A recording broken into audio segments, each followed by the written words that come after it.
Okay, this is part 2 of my getting the telescope working strictly through the Raspberry Pi. So if I zoom in there, you can see the Raspberry Pi is plugged in. The telescope is plugged in, just so I don't use the batteries. And the Raspberry Pi is connected via that mess of cables, that's the serial, to the telescope. So in essence, once I got a battery pack for the Raspberry Pi, this will all be wireless, so to speak. It'll run on batteries. Okay, I'm going to come over here to my laptop, and on my laptop I'm running a remote session. So this is my laptop, and this is the Raspberry Pi through a remote connection. And on the Raspberry Pi now, I've got a program called KStars, which is an astronomy program where I can look up objects and get details. So if I click on the sun right here, there's the sun, and I can get details like the position.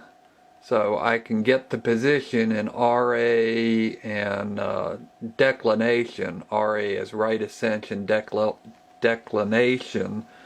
So it's given me a position that I can tell the telescope to go to. So I'll have to make a note of that. And hold on just a second, I'll make a note and be right back. Okay, so I wrote down what those, the Right Ascension and declination is.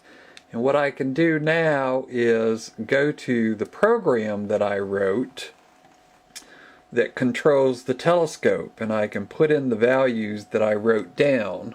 So it was 11 and 32 for the Right Ascension,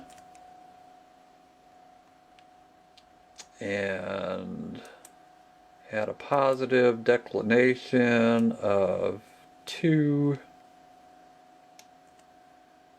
and 57. So now I'm going to tell the telescope to go to that position, which is the position of the sun in the sky right now.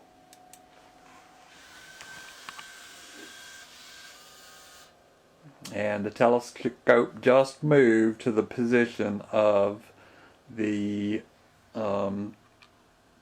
sun in the sky.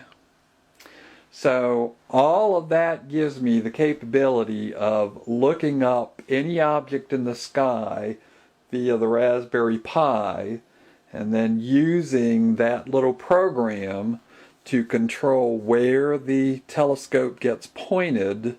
And then I've also got other software on the Raspberry Pi that'll let me take pictures.